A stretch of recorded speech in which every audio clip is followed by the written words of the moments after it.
বিষয় leg machine installation, maintenance and operation এই ভিডিওতে দেখানো হয়েছে। তো মেশিন ইনস্টলেশন করার পরে এখানে কিছু সেটিংয়ে একটু সমস্যা থাকার কারণে মেশিনের হেড থেকে স্টিমটা আসছে না, তো সেটাই পরে মেনটেন্যান্স করা হয়েছে। এটা অনেক সময় স্টিমের পাইপটা জ্যাম থাকে, আবার অনেক সময় সেটিং থেকে করতে হয়। তো একটা মেশিনের স্টিমের লাইন ক্লিয়ার করার পরে ওকে হয়েছে, এবং আরেকটা মেশিন সেটা সেটিং থেকে প্যাটার্ন ডিজাইন করে সেখান থেকে অন করা হয়েছে। তো এখানে পুরো ডিটেলস দেওয়া আছে কীভাবে আমরা মেশিনটা ইনস্টলেশন করেছি এবং কীভাবে এটা টেস্ট পারপাস চেক করেছি, এবং ফাইনালি ওকে।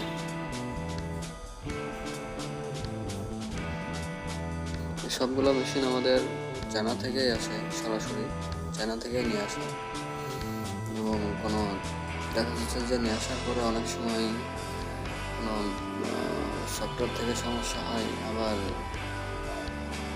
অনেক কিছুই দেখা যায় যে ইনস্টলেশন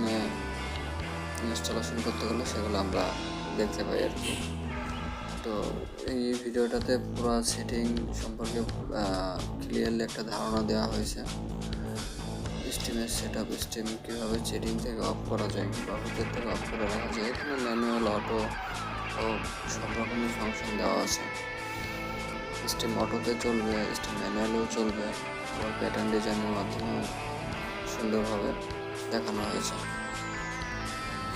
এই ধরনের মেশিন দিয়ে সাধারণত প্যান্ট আয়রনিংয়ের কাজ এবং শার্ট আয়রনিংয়ের কাজ খুব ইজিলি করা হয়, যেগুলো আর কি দেখা যাচ্ছে যে নর্মাল একটা আয়রন মেশিন দিয়ে করতে গেলে অনেক সময়ের ব্যাপার, বাট এটাতে আমাদের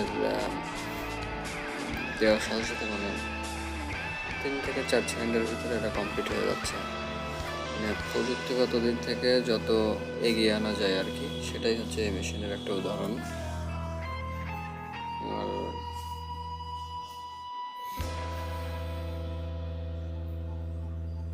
বর্তমানে এই মেশিনগুলো থাকার কারণে দেখা যাচ্ছে লেবার কস্টিংটা কমে যাচ্ছে, এবং অনেক কাজই আর কি দ্রুততার সাথে করা সম্ভব হচ্ছে। অনেক ক্রিটিক্যাল আয়রনিংয়ের কাজটা, শেপিংয়ের কাজগুলো এই মেশিন দিয়ে করা হয়।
সর্বশেষ এখানে কিছু সেটিংয়ের গুরুত্বপূর্ণ কিছু ছবি আপলোড করা হয়েছে।